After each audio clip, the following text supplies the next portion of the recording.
افلا یتدبرون القرآن، تدبر قرآن، مولانا امین احسن اصلاحی۔ سورۃ الحشر، آیات 1 تا 4۔ اعوذ باللہ من الشیطان الرجیم، بسم اللہ الرحمن الرحیم۔ سبح للہ ما فی السماوات وما فی الارض وہو العزیز الحکیم۔ هو الذی اخرج الذین کفروا من اہل الکتاب من دیارہم لأول الحشر ما ظننتم ان یخرجوا وظنوا انہم مانعتہم حصونہم من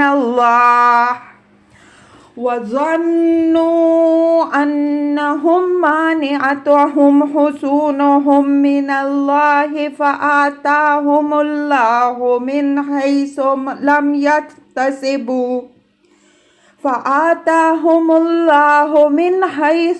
يحتسبوا وقذف في قلوبهم الرعب يخربون بيوتهم بأيديهم وأيدي المؤمنين فاعتبروا يا أولي الأبصار ولولا أن كتب الله عليهم الجلاء لعذبهم في الدنيا وَلَهُمْ فِي الْآخِرَةِ عَذَابُ النَّارِ ذَلِكَ بِأَنَّهُمْ شَاقُّوا اللَّهَ وَرَسُولَهُ وَمَن يُشَاقِّ اللَّهَ فَإِنَّ اللَّهَ شَدِيدُ الْعِقَابِ۔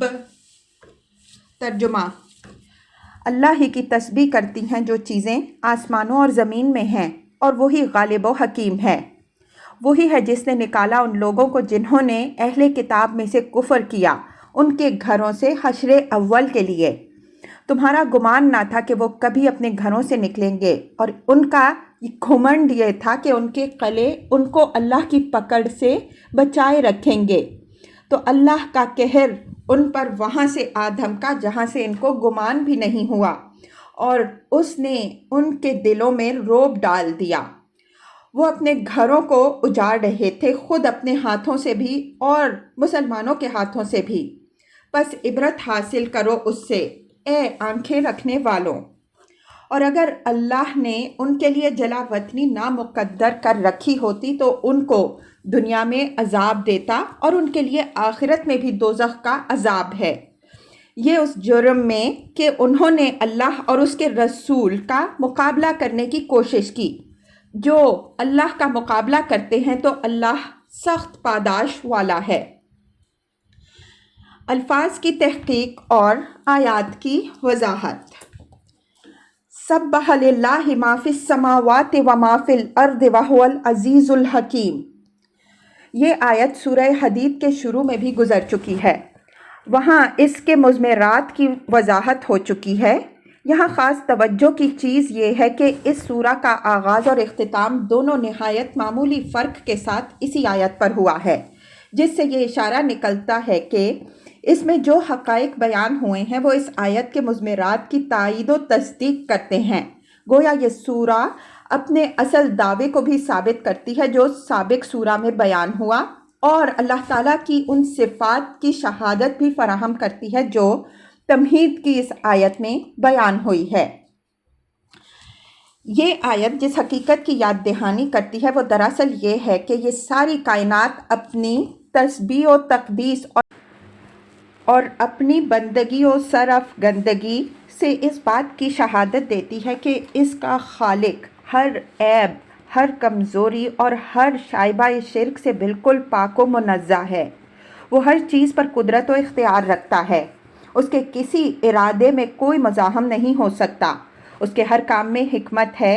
اس وجہ سے بندوں کے لیے صحیح رویہ یہ ہے کہ اپنے آپ کو اسی کے حوالے کریں، اسی پر بھروسہ کریں، اسی کے احکام کی تعمیل کریں، اسی سے ڈریں اور اسی سے امید رکھیں۔ مصرف حقیقی وہی ہے، اس کے اذن کے بغیر کوئی چیز اپنی جگہ سے حرکت نہیں کر سکتی۔ اسی حقیقت کے ذہن میں راسخ ہونے سے صحیح ایمان پیدا ہوتا ہے جو تمام عزم و قوت کا سرچشمہ ہے، اور اسی کے اندر رخنا پیدا ہونے سے نفاق اور کفر و شرک کو دل میں گھسنے کی راہ ملتی ہے، جس سے علم و عمل کے ہر گوشے میں فساد پھیل جاتا ہے۔ هو الذی اخرج الذین کفروا من اہل الکتاب من دیارہم لأول الحشر ما ظننتم ان یخرجوا وظنوا انہم مانعتہم حصونہم من اللہ فآتاہم اللہ من حیث لم یحتسبوا وقذف فی قلوبہم الرعب یخربون بیوتہم بأیدیہم وأیدی المؤمنین فاعتبروا یا اولی الابصار۔ الذین کفروا من اہل الکتاب سے مراد مفسرین کے نزدیک یہود بنی نذیر ہیں جو مدینہ منورہ کے قریب آباد تھے۔ بخاری رحمہ اللہ کے بیان کے مطابق مختصراً ان کا واقعہ یہ ہے کہ انہوں نے حضرت صلی اللہ علیہ وآلہ وسلم کے ساتھ اگرچہ صلح و امن کا معاہدہ کر رکھا تھا، لیکن بدر کے چھٹے مہینے معاہدے کے خلاف انہوں نے اسلام کے دشمنوں سے ساز باز بھی کی اور حضرت صلی اللہ علیہ وآلہ وسلم کے قتل کی ایک ناکام سازش کے بھی مرتکب ہوئے۔ ان کے اس جرم کی پاداش میں آپ صلی اللہ علیہ وآلہ وسلم نے ان کو مدینے سے نکل جانے کا حکم دیا۔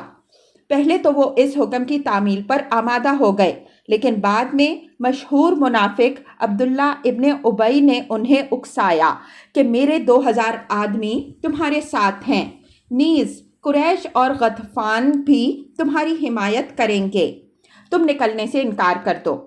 عبداللہ بن ابی کی ان باتوں سے وہ اس کے چکمے میں آ گئے اور نکلنے سے انکار کر دیا۔ بالآخر حضرت صلی اللہ علیہ وآلہ وسلم نے ان پر فوج کشی کی۔ اس وقت نہ بنو قریظہ نے ان کا ساتھ دیا، نہ قریش اور غطفان نے، ناچار انہیں حضرت صلی اللہ علیہ وآلہ وسلم کے حکم کی تعمیل کرنی پڑی۔ آپ صلی اللہ علیہ وآلہ وسلم نے ازراہ عنایت یہ اجازت انہیں دے دی کہ جتنا سامان وہ اونٹوں پر لے کر جا سکتے ہیں اتنا لے جائیں۔ چنانچہ وہ جتنا سامان لے جا سکے لے کر خیبر اور زرعات چلے گئے۔ ان کی باقی املاک و جائیداد پر آپ صلی اللہ علیہ وآلہ وسلم نے قبضہ کر لیا۔ لأول الحشر یعنی ان کا یہ اخراج پہلے حشر کے طور پر ہوا۔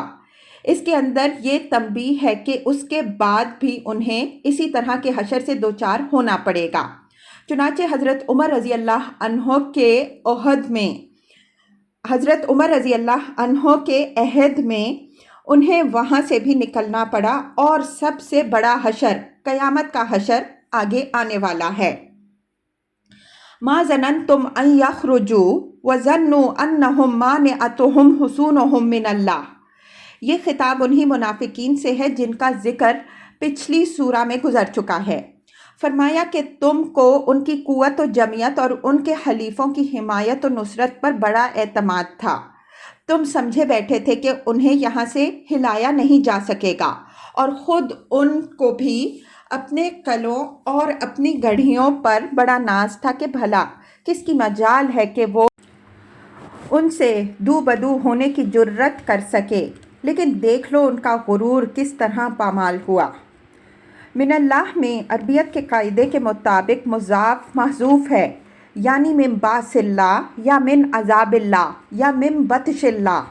مطلب یہ ہے کہ انہوں نے قلعے اور گڑھیاں بنا لیں تو اس زوم میں مبتلا ہو گئے کہ وہ صرف انسانوں ہی سے نہیں بلکہ خدا کی پکڑ سے بھی مامون ہو گئے۔ یہ مغروروں کی ذہنیت کی بالکل صحیح تصویر ہے۔ جن کو اس دنیا میں قوت و شوکت حاصل ہو جاتی ہے وہ سمجھتے ہیں کہ بھلا ان کے قلعہ کے اندر کہاں سے کوئی رخنا پیدا ہو سکتا ہے، یہاں تک کہ اگر خدا کا کوئی بندہ ان کو خدا کی پکڑ سے بھی ڈرائے تو بھی ان کی سمجھ میں یہ بات نہیں آتی کہ ان کے اس محفوظ حصار کے اندر خدا کدھر سے آ جائے گا۔ فآتاہم اللہ من حیث لم یحتسبوا، یعنی انہوں نے تو اپنی دانست میں اپنے قلوں کے اندر خدا کے در آنے کے لیے بھی کوئی جگہ نہیں چھوڑی تھی، لیکن خدا وہاں سے ان پر آ دھمکا جہاں سے ان کو گمان بھی نہ تھا۔ وَقَذَفَ فِي قُلُوبِهِمُ الرُّعْبَ، یہ نشاندہی فرمائی ہے کہ خدا نے کدھر سے ان پر طاقت کی۔ فرمایا کہ وہ اپنے ارد گرد اینٹوں اور پتھروں کی دیواریں چن کر سمجھے کہ خدا کی پکڑ سے باہر ہو گئے ہیں، لیکن خدا نے ان کی دیواریں ہٹانے کی بھی ضرورت نہیں سمجھی، بلکہ براہ راست ان کے دلوں میں رعب ڈال دیا، جس کا اثر یہ ہوا کہ وہ قلعے اور گھڑیاں رکھتے ہوئے ایسے مرعوب ہوئے کہ اپنے بنائے ہوئے گھروں کو بھی انہوں نے خود اپنے ہاتھوں سے اجاڑا۔ یہ امر یہاں ملحوظ رہے کہ اصل طاقت اسلحہ اور قلعوں کی دیواروں کے اندر نہیں بلکہ دلوں کے اندر ہوتی ہے، جو اللہ پر ایمان سے پیدا ہوتی ہے۔ اگر یہ طاقت موجود ہو تو فی الواقع بے تیغ بھی سپاہی لڑتا ہے، اور اگر یہ نہ ہو تو ایٹمی آلات کی بڑی سے بڑی مقدار بھی بے سود ہے، بلکہ اندیشہ اس بات کا بھی ہے کہ یہ چیزیں دشمن کے بجائے خود اپنی ہی تباہی کا ذریعہ بن جائیں۔ یخربون بیوتہم بایدیہم وایدی المؤمنین، یہ ان کی مرعوبیت کی تصویر ہے کہ اپنے جو مکانات انہوں نے نہ جانے کتنے ولولوں اور ارمانوں سے بنائے تھے خود اپنے ہاتھوں سے اجاڑ رہے تھے۔ یخربون یہاں تصویر حال کے لیے ہے۔ اوپر ہم اشارہ کر چکے ہیں کہ ان کو یہ اجازت دی گئی تھی کہ اپنے اونٹوں پر جتنا سامان لے جا سکتے ہیں اتنا لے جائیں۔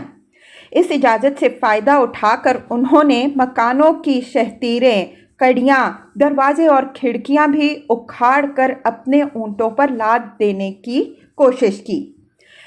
حرص مال کے علاوہ مسلمان دشمنی کا جذبہ بھی کار فرما تھا، اس وجہ سے انہوں نے یہ کوشش بھی کی ہوگی کہ جو چیز بچ بھی رہے اس کو بھی اس طرح ناکارہ بنا دیں کہ مسلمان اس سے کوئی فائدہ نہ اٹھا سکیں۔ وَأَيْدِي الْمُؤْمِنِينَ، ان کی اس تخریب میں مسلمانوں نے بھی ہاتھ ٹپایا ہوگا کہ یہ مفسدین جس قدر جلد ممکن ہو ان کے قریب سے دفع ہو جائیں۔ علاوہ ازیں آگے کی آیات سے معلوم ہوتا ہے کہ ان کے بعض باغ مسلمانوں نے جنگی ضرورت کے لیے بھی کاٹے۔ فَاعْتَبِرُوا يَا أُولِي الْأَبْصَارِ، یہ اس واقعے سے ان تمام لوگوں کو عبرت حاصل کرنے کی دعوت دی گئی ہے جن کے اندر عبرت پذیری کی صلاحیت ہے، کہ دیکھ لو قرآن کی ہر بات کس طرح سچی ثابت ہوئی، اللہ اور رسول کی مخالفت کرنے والوں کو کس طرح ذلت سے دوچار ہونا پڑا، حزب اللہ کے مقابل میں حزب الشیطان کو کس طرح شکست ہوئی۔ اگر اس کے بعد بھی کچھ لوگ اللہ اور رسول صلی اللہ علیہ وآلہ وسلم کے دشمنوں سے دوستی رکھنے کے خواہش مند ہیں تو کر کے دیکھ لیں کہ اس کا انجام کیا ہوتا ہے۔ وَلَوْلَا أَن كَتَبَ اللَّهُ عَلَيْهِمُ الْجَلَاءَ لَعَذَّبَهُمْ فِي الدُّنْيَا وَلَهُمْ فِي الْآخِرَةِ عَذَابُ النَّارِ، یعنی یہ تو اللہ نے ان کے ساتھ رعایت فرمائی کہ ان کو جلا وطنی ہی کی سزا دی، اس کی حکمت کا تقاضا یہی ہوا کہ اسی تنبیہ پر کفایت کی جائے کہ ان کے اندر عبرت پذیری کی کچھ صلاحیت ہو تو وہ اپنے رویے کی اصلاح کریں۔ اگر یہ بات نہ ہوتی تو اللہ تعالیٰ اس دنیا ہی میں ان پر اس طرح کا کوئی فیصلہ کن عذاب بھیج دیتا جس طرح کے عذاب عاد و ثمود اور فرعون وغیرہ پر آئے، جن سے ان کا قصہ ہی پاک ہو گیا۔ وَلَهُمْ فِي الْآخِرَةِ عَذَابُ النَّارِ، یعنی اس سے انہوں نے فائدہ نہ اٹھایا تو معاملہ اس جلا وطنی ہی پر ختم نہیں ہو جائے گا، بلکہ آخرت میں ان کے لیے دوزخ کا عذاب بھی ہے جو ساری کسر پوری کر دے گا۔ ذَلِكَ بِأَنَّهُمْ شَاقُّوا اللَّهَ وَرَسُولَهُ وَمَن يُشَاقِّ اللَّهَ فَإِنَّ اللَّهَ شَدِيدُ الْعِقَابِ، یعنی یہ غضب ان پر اس وجہ سے ہوا کہ انہوں نے اللہ اور اس کے رسول صلی اللہ علیہ وآلہ وسلم کی مخالفت کی، اور سنت الہی یہی ہے کہ جو اللہ کی مخالفت کرتے ہیں وہ اس کی شدید پاداش سے دوچار ہوتے ہیں۔ اس آیت میں یہ نقطہ قابل توجہ ہے کہ وَمَن يُشَاقِّ اللَّهَ میں وَرَسُولَهُ کو حذف کر دیا ہے، جس سے یہ بات نکلتی ہے کہ رسول کی مخاصمت در حقیقت اللہ سے مخاصمت ہے، اور جو اللہ سے مخاصمت کے لیے اٹھتا ہے وہ اچھی طرح سوچ لے کہ اس کا کیا انجام ہو سکتا ہے۔